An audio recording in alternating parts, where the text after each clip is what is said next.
नमस्कार, मी सोनल तांबे. Global Maharashtra 24 news बुलेटिनमध्ये तुम्हा सर्वांचं स्वागत.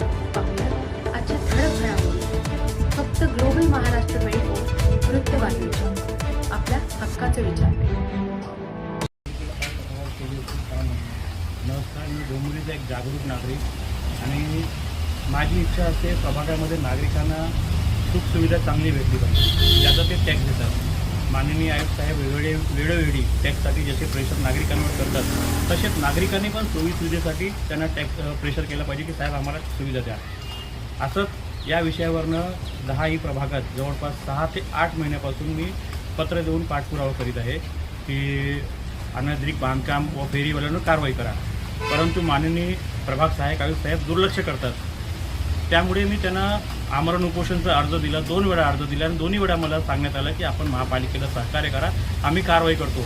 परंतु प्रत्यक्षात कारवाई दिसत नाही, फक्त कागदावर कारवाई दिसते. कागदावर कारवाई करून माननीय प्रभाग सहाय्यक आयुक्त साहेब त्यांच्या वरिष्ठांना सुद्धा दिशाभूल करीत आहेत आणि अर्जदारांची पण दिशाभूल करीत आहेत. त्यामुळे काल मी संध्याकाळी पेंढरा कॉलेज परिसरात गेलो असतो. तिथे महापालिकेची गाडी बाजूला आहे आणि त्याला लागून फेरीवाले आहेत.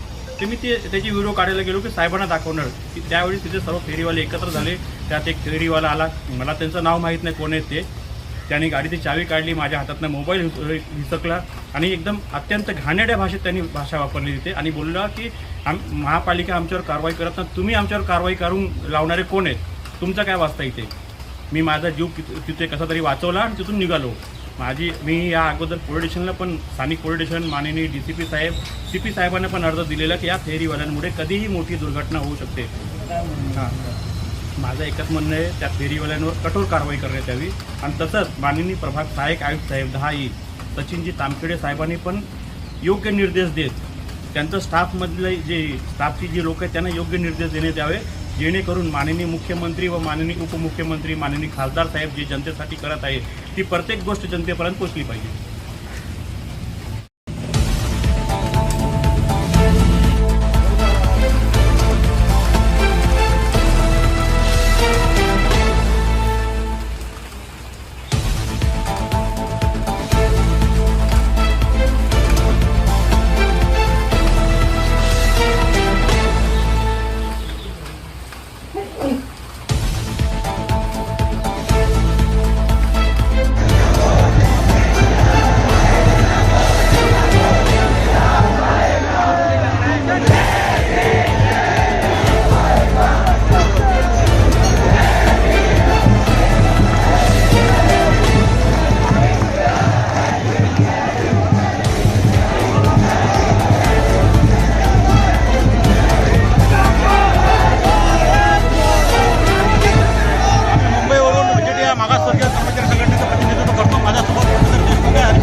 नैतिक अधिकार आहे की विद्यार्थ्यांना पूर्ण सपोर्ट करायचा.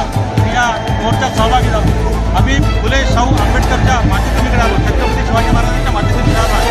आज आम्हाला दिल्लीत येऊन खरोखर गर्व होत आहे की या सगळ्या तरुण मंडळींना आजची जे यंग जनरेशन आहे त्यांच्या आधी याच्यात भवितव्य आहे,